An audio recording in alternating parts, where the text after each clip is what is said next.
Bien, continuamos con la definición de los siguientes términos de presiones. Aquí tenemos la presión atmosférica, presión manométrica, presión de vacío y presión absoluta. ¿Qué significa cada una de ellas? Presión atmosférica es el concepto que ya hemos dado antes cuando hablamos del tema de presiones. La presión atmosférica es la que todos sentimos encima de nosotros y es debida a esta columna de aire que tenemos encima nuestro. Entonces, cualquier sistema tiene una presión. Por ejemplo, imagínense un vaso, ¿cierto? Es el típico pregunta si tenemos un vaso con agua. Tenemos este vaso, ¿cómo lo vemos nosotros si somos positivos? ¿Lo vemos medio lleno o medio vacío? Técnicamente, el vaso está siempre totalmente lleno. Lo que pasa es que una parte está con agua y la otra parte está lleno de aire, ¿cierto? Toda esta parte tiene aire, la parte que no podemos ver. Y eso es porque hay una cierta presión de aire que hace que todo esté lleno de aire. Todo lo que no esté ocupado por otra sustancia, ¿cierto? Está llena de aire. Entonces, ¿y a qué presión está ese aire? Ese aire está a presión atmosférica.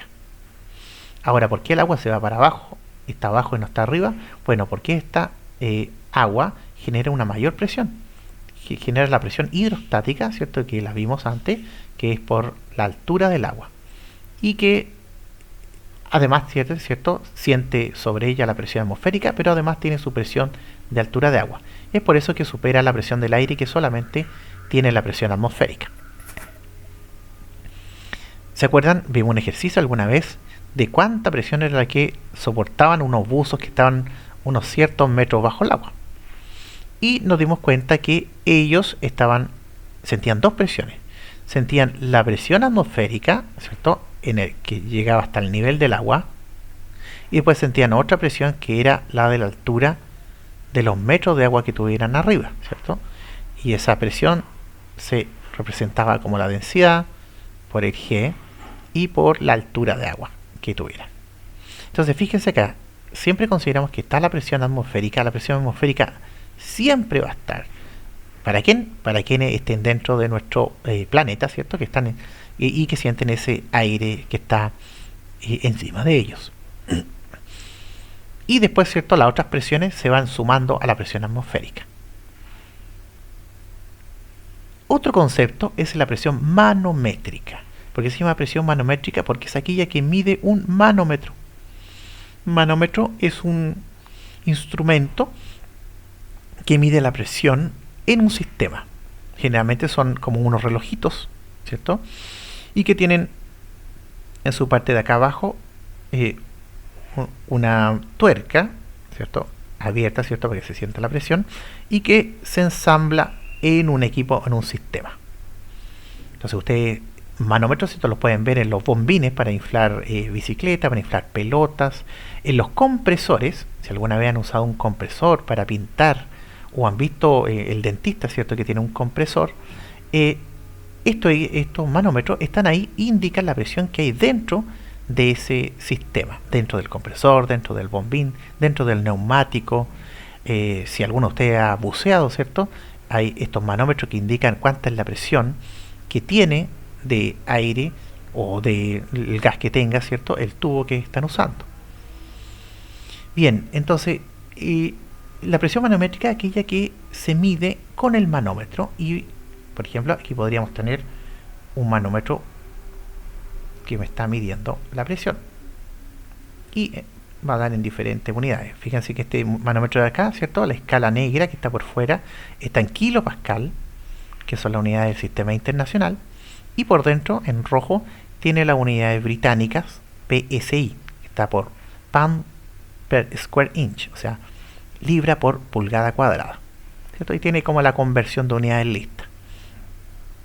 Entonces, este manómetro, por ejemplo, va a medir cuánta presión está dentro de este sistema. Este sistema, ¿cierto? Inicialmente no estaba vacío, nunca estuvo vacío, a menos que le hayan sacado la materia. Inicialmente tenía un gas, me imagino que sea aire, que llenaba este estanque y estaba a una atmósfera de presión. Luego, de alguna forma, como el tubo de gas, ¿cierto? Lo llenaron con más masa, le echaron más gas. Entonces la presión subió. Ya sabemos, ¿cierto?, que podemos calcular esa presión por la ecuación de gas ideal. Si suben los moles, ¿cierto? Y las otras variables se dejan iguales. PV, nRT. Imagínate, R siempre es constante. Imagine que la temperatura es constante. Imaginemos que el volumen es constante porque es un recipiente de acero, no se puede variar el volumen. Si yo aumento la cantidad de moles que estoy metiendo, me va a aumentar la presión. Ahora, si yo quiero, al revés, si yo sé la presión y quiero calcular la cantidad de moles, la pregunta aquí es, ¿qué presión voy a usar? ¿Voy a usar la presión que me da el manómetro en esta ecuación?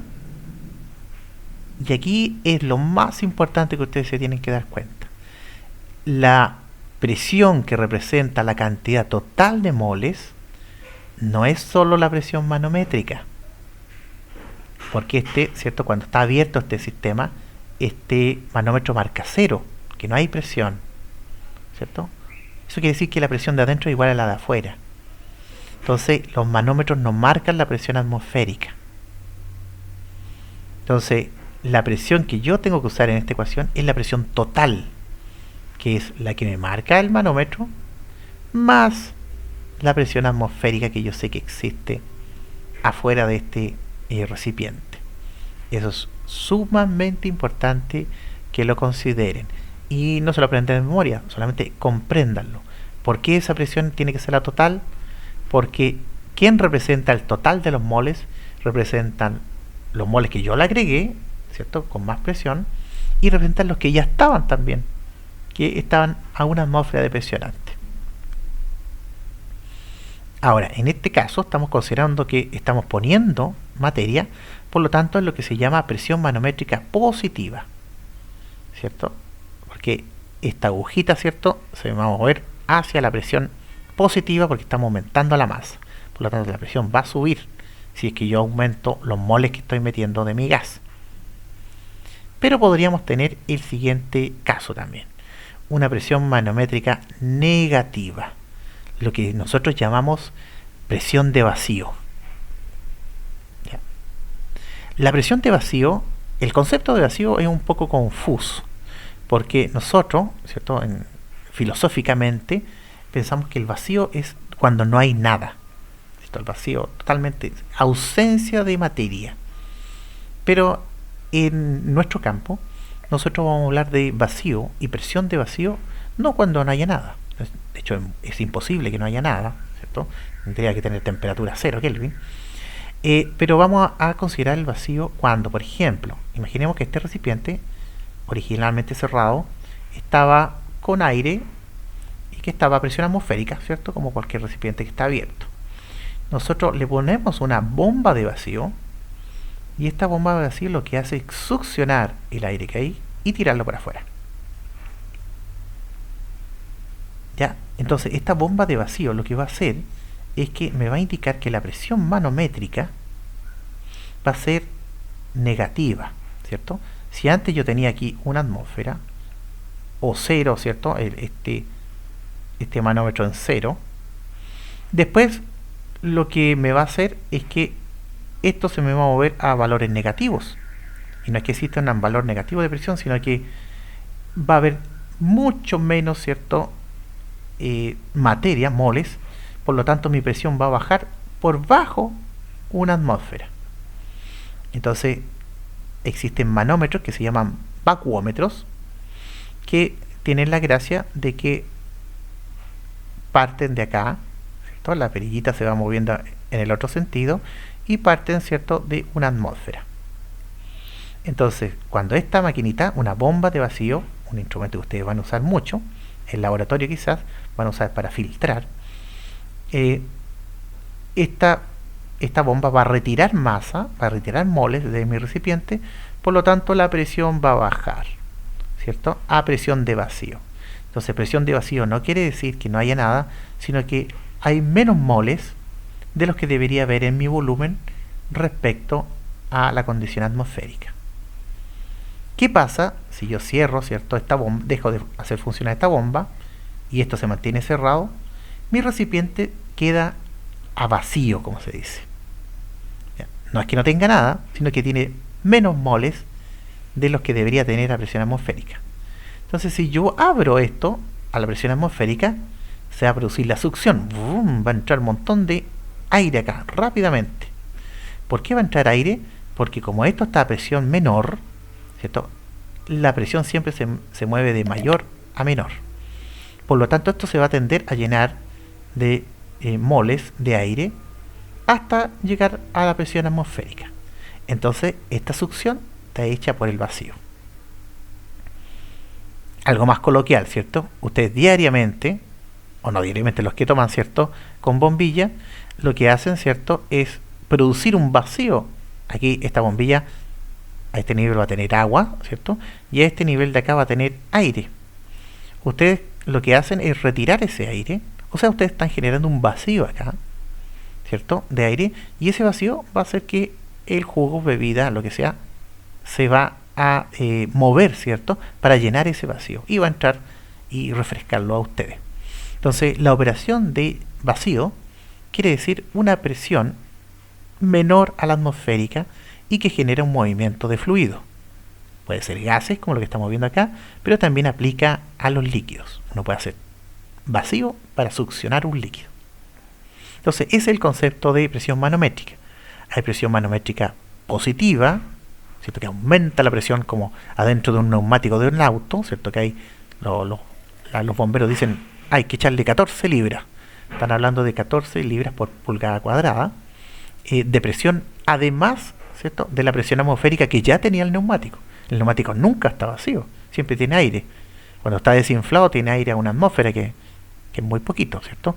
Entonces le echan presión extra para que esté bien rellenito. Y está la presión manométrica de vacío, ¿cierto?, que es aquella cuando un recipiente tiene una presión menor que la presión atmosférica. Entonces ese recipiente va a succionar porque se ha hecho vacío en él. Entonces, en resumen, la presión absoluta es toda la presión que hay que considerar. Esa presión va a estar dada por la presión manométrica, que es la que yo mido en un recipiente cerrado, pero si yo quiero considerar todos los moles que hay dentro de ese recipiente cerrado, le tengo que sumar, ¿cierto?, la atmosférica. En el caso que sea esa presión manométrica negativa, le tengo que a la presión atmosférica restar esa presión de vacío para obtener la presión absoluta. Como ecuación, presión absoluta va a ser la presión atmosférica, que sabemos que siempre es una atmósfera, y en sus otras unidades, ¿cierto?, en kilopascal o lo que es un kilogramo metro segundo cuadrado, lo que sea, la unidad que sea, ¿cierto? Tenemos una presión atmosférica y va a haber que sumarle la presión manométrica. Entonces, imagínense que ustedes están en una prueba o resolviendo un ejercicio y van a usar la ecuación de gas ideal. Ustedes, ante su pregunta de su cerebro, es: ¿qué presión uso? ¿La que me dan de manométrica o la presión atmosférica o la presión absoluta? La respuesta es: siempre tienen que usar la presión absoluta. Esa es la que es representativa de la cantidad de moles que hay dentro del recipiente que está en estudio. Si es un recipiente abierto, la que cuenta es la presión atmosférica solamente, obviamente, porque no puede haber otra diferencia de presión si es que está el recipiente abierto. Ahora, para reflexionar, este caballero, ¿qué presión siente, ¿cierto?, dentro de su traje? Donde la presión atmosférica es prácticamente cero. Bueno, él siente dentro de su traje la presión manométrica solamente, ¿cierto?, que le dan los tubos de gases que lleva ahí y la presión que le mantienen en su traje dentro. Pero en su caso, ¿cierto?, que no es el caso de nosotros, nosotros siempre vamos a tener que sumar la presión atmosférica a la presión manométrica. Bien, como resumen, la ecuación de gas ideal nos va a permitir relacionar presión, volumen, ¿cierto?, dentro de un sistema sistema globo por ejemplo, con la cantidad de moles que hay y la temperatura. Importante es que la presión que está acá es la presión absoluta, al igual que la temperatura acá tiene que ser la temperatura absoluta, nunca grados Fahrenheit ni nunca grados Celsius, siempre Rankine o Kelvin. Y aquí la presión, ¿cierto? Sumada total entre manométrica y atmosférica. El R es una constante, es un valor único y va a depender su valor de las unidades que uno estemos usando, que tiene que ser homogénea con la unidad de presión, volumen y temperatura que estemos usando. Entonces, en los próximos videos ya vamos a empezar a hacer ejercicios con esta ecuación y vamos a ponernos en condiciones de qué pasa si en un sistema cambia la presión, si en otro sistema cambia el volumen y si en otro sistema cambia la temperatura, y ver las diferentes cálculos que podemos hacer usando esta ecuación y las ecuaciones derivadas de esta misma. Bien, es todo por hoy, ¿cierto? Luego empezaremos a hacer ejercicios con esta materia.